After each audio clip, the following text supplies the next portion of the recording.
Communist கட்சியின் மூத்த தலைவர் மறைவு, மலர்தூவி மௌன அஞ்சலி. பாலக்கோடு பஸ் நிலையத்தில் புதன்கிழமை காலை 11 மணிக்கு இந்திய கம்யூனிஸ்ட் கட்சியின் வட்டக்குழு சார்பில் இந்திய கம்யூனிஸ்ட் கட்சி மூத்த தலைவர் நல்லகண்ணுக்கு பாலக்கோடு வட்டச் செயலாளர் மாதப்பன் தலைமையில் மலர்தூவி மௌன அஞ்சலி செலுத்தப்பட்டது. அஞ்சலி நிகழ்ச்சியில் தேமுதிக, தமிழக வெற்றி கழகம், விடுதலை சிறுத்தை கட்சி, கொங்குநாடு மக்கள் தேசிய கட்சி,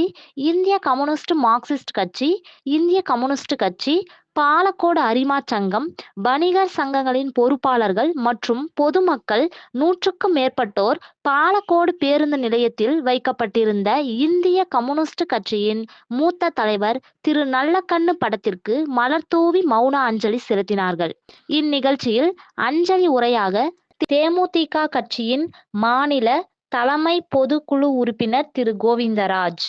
தமிழக வெற்றி கழக பாலக்கோடு தொகுதி ஒருங்கிணைப்பாளர் குமார், கொங்குநாடு மக்கள் தேசிய கட்சி மாவட்ட செயலாளர் ஆனந்த்குமார், விடுதலை சிறுத்தை கட்சி ஒன்றிய செயலாளர் சிவகுமார், தோழர்கள் Nakkeeran CPI, Saravanan CPI, Pugazhendhi CPI, வணிகர் சங்கங்களின் பேரமைப்பு நிர்வாகிகள் தலைவர் முத்து, செயலாளர் சரவணன் மற்றும் இறுதியில் வட்டக்குழு கிருஷ்ணன் நன்றியுரை உரையாற்றினார்.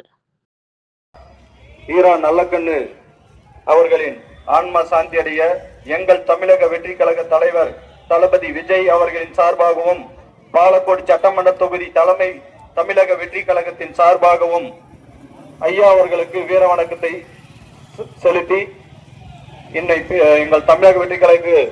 பொதுக்கட்சி கூட்டத்திற்கு அழைப்பு கொடுத்த கம்யூனிஸ்ட் கட்சி தோழர்களுக்கு அனைவருக்கும் நன்றி தெரிவித்து விடைபெறுகிறேன்.